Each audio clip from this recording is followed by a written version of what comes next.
Weda ta' poplu sħiħ, kuntratt illi namlu l-almutana kollu biex inkunu aħjar, anzi biex inkunu l-aqwa li nistgħu nkunu. Dan inutaħ il-Prim Ministru mix-xej Laburista Roberta Bela waqt it-tnedija tal-Viżjoni Malta 2050 fi sfond ta' serata mill-isbaħ li servit bħala wirja spettakolari tat-talent Malti minn artisti Maltin fi Pjazza Tritoni fil-Belt Valletta. Qabel annota li din il-viżjoni għal prodott ta' konsultazzjoni wiesa u li se jeħtieġ li tingħata l-ħajja permezz tal-involviment tal-poplu Malti wawċi. Spjega li din il-gvern fis-snin li għaddew irnexxlu jqajjem l-ekonomija Maltija mill-ġdid fuq saqajja u issa trid issir il-ħidma biex din tkompli tissaħħaħ u toffri aktar ġid tanġibbli lil poplu. Qabel qal li permezz tal-implementazzjoni ta' din il-viżjoni, Malta verament se tkun nazzjon sikuru reżiljenti ispirat mill-wirt u mexxi mill-progress li jippromovi kwalità ta' ħajja aħjar. Il-Prim Ministru nnota li din il-viżjoni tista' ssir realtà minħabba l-ekonomija dinamika ta' pajjiżna, ekonomija magħmula minn setturi varji. Illum aħna mutur ekonomiku qawwi fost l-aqwa ekonomiji tal-Ewropa. Mutur ekonomiku li huwa mimli opportunitajiet.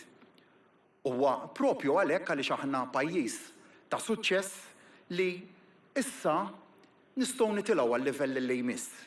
Hawnhekk irrikonoxxa l-importanza ta' turiżmu l-intelligenza artifiċjali, il-qasam marittimu tal-avjazzjoni, l-industrija u r-robotika. Ta' min wieħed jinnota li dawn is-setturi fostat kbir ta' oħrajn qed jaraw investiment kbir minn dan il-gvern. Il-Prim Ministru Roberta Bela temm appell sabiex kulħadd jingħaqad jitfit biex jinkiteb il-futur ta' Malta.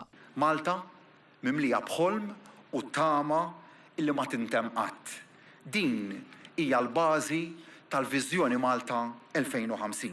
Il-Viżjoni Malta 2050 mhijiex biss pjan, hija mod ġdid ta' kif ngħixu fejn l-iżvilupp ikun wieħed bilanċjat, fejn kulħadd jikseb l-aspirazzjonijiet tiegħu, fejn ikollna pajjiż ferm aqwa minn dak li sibna, flimkien nistgħu nibnu l-aqwa Malta. Millum tibda il-mixja tagħna flimkien. Flimkien se nirnexxu. Awguri Malta tagħna. Il-futur fidejna. Grazzi lilkom ilkoll. Intant waqt li llum Malta qiegħda fl-24 post tal-indiċi globali tal-ġnus Magħquda, il-mira f'dan il-pjan fit-tul tal-gvern li navvanzaw mal-ewwel 20 sal-2035 u mal-ewwel 10 sal-2050 fejn jidħol dħul disponibbli l-għanu li Malta taqbes il-medja Ewropea sal-2035 u nilħu pajjiżi avvanzati bħal Finlandja sal-2050. Fil-benesseri ġenerali pajjiżna diġà jinsab fid-9 post fost is-27 stat tal-Unjoni Ewropea bil-mira l-ġdida li nkunu mal-aqwa 5 sa 24 sena oħra. Viżjoni ċara b'miri konkreti biex il-progress jitkejjel fuq is-sodisfazzjon tan-nies fil-ħajja tagħhom. Sa dan it-tant il-Ministru għall-Ekonomija Silvio Xkembri aċċenna li dak imħabbar huwa patt li Malta qed tagħmel biex tkompli titjieb fil-kwalità tal-ħajja u li dan huwa dak li se tkun qed tassigura il-Viżjoni Malta 2050 mhux biss tkabbir, iżda tkabbir ta' kwalità.